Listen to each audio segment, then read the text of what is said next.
உங்கள் ஆர்ஜே மீடியாவில் புனிதமிகு ரமலானை சிறப்பிக்கும் வகையில் 6வது வருடமாக வழங்கும் ரமலான் சுவனச்சூளை கேள்வி பதில் போட்டி நிகழ்ச்சி தினமும் மாலை 5:30 முதல் ஆர்ஜே மீடியா Facebook மற்றும் யூடியூப் தளங்களில் காண தவறாதீர்கள்.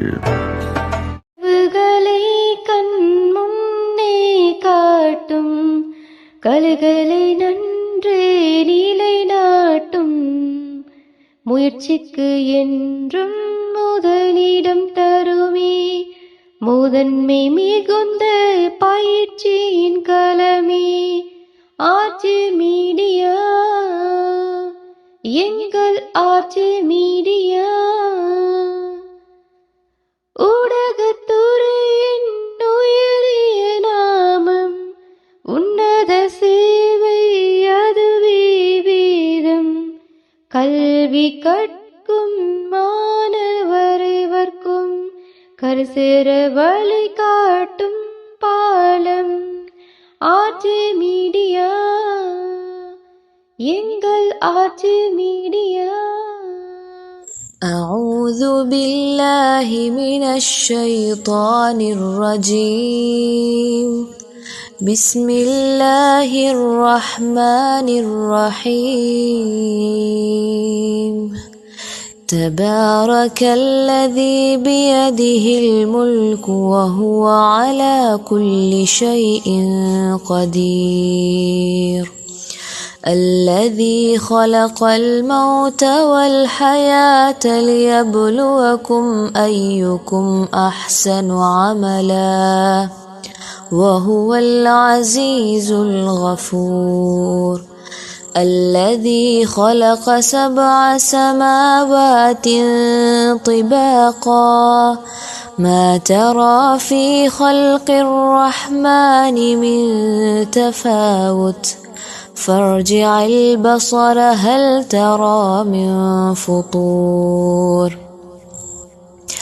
ثم ارجع البصر كرتين ينقلب إليك البصر خاسئا وهو حسير ولقد زينا السماء الدنيا بمصابيح وجعلناها رجوما للشياطين وأعتدنا لهم عذاب السعير وللذين كفروا بربهم عذاب جهنم وبئس المصير. கிழக்கிழங்கை சம்மாந்துறை மண்ணில் உங்கள் அனைவரையும் அன்பாய் வாசல் திறந்து அழைக்கின்றார்கள். ஐசிங் கேக் விற்பனை துறையில் புகழ்பூத்த முன்னணி நிறுவனம் Sajjad cake shop and coffee. பல வருட கால அனுபவத்துடன் சுத்தம், சுகாதாரம், ஆரோக்கியம் பேணி சம்மாந்துறை மண்ணில் 2 இடங்களில் தலைநிமிர்ந்து நிற்கும் எமது நிறுவனத்தில் திருமண நிகழ்வுகள், பிறந்தநாள் விழாக்கள், பெருநாள் மற்றும் ஏனைய பண்டிகைகளுக்கான கேக், ஐசிங் கேக் வகைகளை விரும்பிய வடிவங்களில் நாவுக்கு சுவையான வகையில் பெற்றுக் கொள்ளலாம். மேலும் எமது நிறுவனத்தில் அனைத்து வித பேக்கரி பண்டங்கள், குடிபான வகைகள், நோம்புகால இஃப்தார் நேர உணவுகள், சவர்மா, பர்கர், சிக்கன் இன்னும் ஏனைய உணவு வகைகளுடன் விசேடமாக திருமண வைபவங்களுக்கான அனைத்து விதமான ஆர்டர்களும் ஏற்றுக்கொள்ளப்படும். இன்றைய குடும்பத்துடன் வாருங்கள். இஜரா ஜங்ஷன் போலீஸ் வீதி சம்மாந்துறையிலும் மல்காம்பிட்டி பிரதான வீதியிலும் Sajath cake shop and coffee உடன் அலையுங்கள். 076 32 61 821 மற்றும் இது 074 34 21 074 என்றும் தனித்துவத்துடன். لا إله إلا الله الله أكبر محمد رسول الله يا حبيب الله உங்கள் ஆர்ஜே மீடியா புனிதமிகு ரமலானை சிறப்பிக்கும் முகமாக 6வது வருடமாக வழங்கும் ரமலான் சுவனச்சூளை சிறப்பு நிகழ்ச்சியில் உங்கள் வர்த்தக நிறுவனங்களின் விளம்பரங்களை காட்சிப்படுத்த முடியும். எமது நிகழ்ச்சியில் மிக குறைந்த கட்டணத்தில் மேலதிக விவரங்களுக்கு உடன் அழையுங்கள். 076 97 92 92 6 என்றும் உங்களுடன். لا إله إلا الله الله أكبر محمد رسول الله يا حبيب الله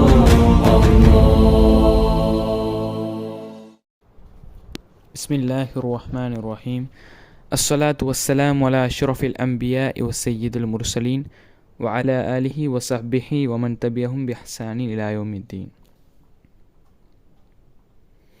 ஆர்ஜே மீடியா வழங்கும் ரமதான் சுவனைச்சோலை எனும் ரமதான் சிந்தனை தொடரினூடாக உங்கள் அனைவரையும் அன்போடு வரவேற்றுக் கொள்கிறேன். அஸ்ஸலாமு அலைக்கும் வரஹ்மத்துல்லாஹி வபரகாத்து.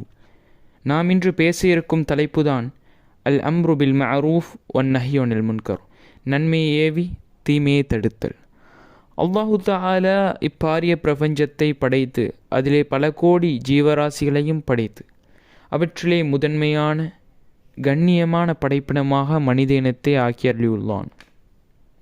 அம்மனித இனம் தவறான பாதையை தேர்ந்தெடுப்பதை விட்டும் அல்லாஹு தஆலா அவர்களை தடுப்பதற்காக வேண்டி நபிமார்களை குறிப்பிட்ட காலத்திற்கென குறிப்பிட்ட ஏவலைகளை கொண்டு அம்மக்களை நேர்வழியின் பால் அழைப்பதற்காக அனுப்பியுள்ளான். அந்த வகையில் இவ்வுலகிலே சுமார் 1,24,000 நபிமார்கள் தோன்றி மறைந்திருக்கிறார்கள். என்ற போதிலும் இறுதியாக இவ்வுலகில் தோன்றிய கண்மணி நாயகம் முஹம்மது நபி ஸல்லல்லாஹு அலைஹி வஸல்லம் அவர்கள் அல்லாஹ்விடத்திலே சிறப்பிடம் பெற்றிருக்கிறார்கள். அவர்களைப் போன்றே அவர்களது சமுதாயமாகிய நாம் உம்மத்து முஹம்மதும் ரப்பிடத்திலே சிறப்பிடம் பெற்றிருக்கின்றோம். நபி அவர்களுடைய உம்மத்தின் மிக முக்கியமான சிறப்பம்சங்களுள் ஒன்றுதான் அல் அம்ரு பில் மஅரூஃப் வன் நஹ்யு அனில் முன்கர், நன்மையை ஏவுதல் தீமையை தடுத்தல். நபி அவர்களுடைய உம்மத்தாகிய எம்மை பொறுத்தவரையில் அல்லாஹு தஆலா 3 விதமான பொறுப்புகளை சாட்டியிருக்கின்றான். அல் இபாதா, அல் இமாரா, அல் ஹிலாஃபா. அல் இபாதா என்று சொல்லும்போது அல்லாஹ்வினுடைய வணக்க வழிபாடுகளை நிறைவேற்றுதலை குறிக்கும். அல் இமாரா என்பது அல்லாஹ்வுடைய படைப்பாகிய இந்த பூமியை வளப்படுத்துதலை பாதுகாப்பதை குறிக்கும். அல் ஹிலாஃபா என்பது நாம் அனைவரும் அல்லாஹ்வினுடைய பிரதிநிதியாக இவ்வுலகிலே செயற்பட வேண்டும் என்பது அல்லாஹ்வுடைய கட்டளையாக இருக்கிறது என்பதை காட்டும். அல் ஹிலாஃபா பற்றி அல்லாஹு தஆலா பேசும்போது அல் குர்ஆனிலே சூரத்துல் பக்ரா 30வது ஆயத்திலே இன்னி ஜாயிலுன் ஃபில் அர்தி ஹலீஃபா, நிச்சயமாக நான் பூமியிலே ஒரு பிரதிநிதியை படைக்கப் போகிறேன் என்று அல்லாஹு தஆலா மலக்குமாரிடத்திலே கூறிய போது அவர்கள் பூமியிலே குழப்பங்களை விளைவிக்கக்கூடிய இரத்தத்தை ஓட்டக்கூடியவர்களையா படைக்கப் போகிறாய்? நாங்களோ உனது புகழை கொண்டு தஸ்பீஹ் செய்கிறோம், உன்னை தூய்மைப்படுத்துகிறோம். அதற்கு அல்லாஹு தஆலா கூறினான், நிச்சயமாக நீங்கள் அறியாதவற்றை நான் அறிபவனாக இருக்கின்றேன்.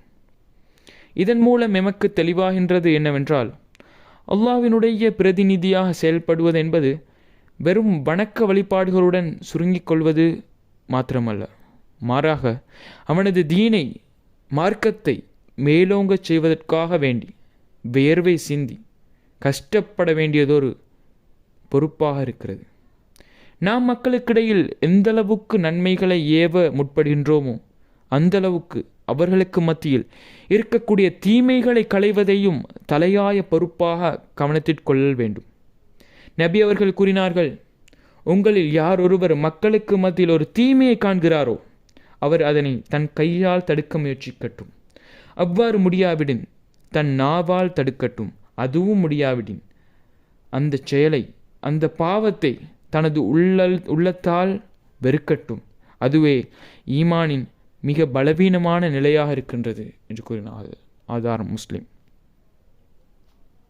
எனவே இன்றைய குழப்பங்கள் நிறைந்த காலத்திலே இவ்வுலகிலே ஒரு பாவத்தை கண்டும் அதனை தடுக்க சக்தி இருந்தும் அதனை கண்டும் காணாதது போல் கடந்து செல்கிறாரோ அப்போது அந்த பாவம் அந்த இருசாரானதும் பாவம் செய்பவராக இருக்கட்டும், அந்த பாவத்தை கண்டும் காணாது போல் சென்றவராக இருக்கட்டும், இருவரினதும் முடிவாகவும் ஆகிவிடலாம்.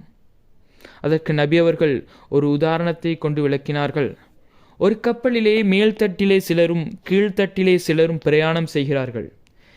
கீழ்த்தட்டிலுள்ளவர்களுக்கு தண்ணீர் தேவைப்படுமாயின் அவர்கள் மேல்தட்டில் சென்றுதான் எடுக்க வேண்டும்.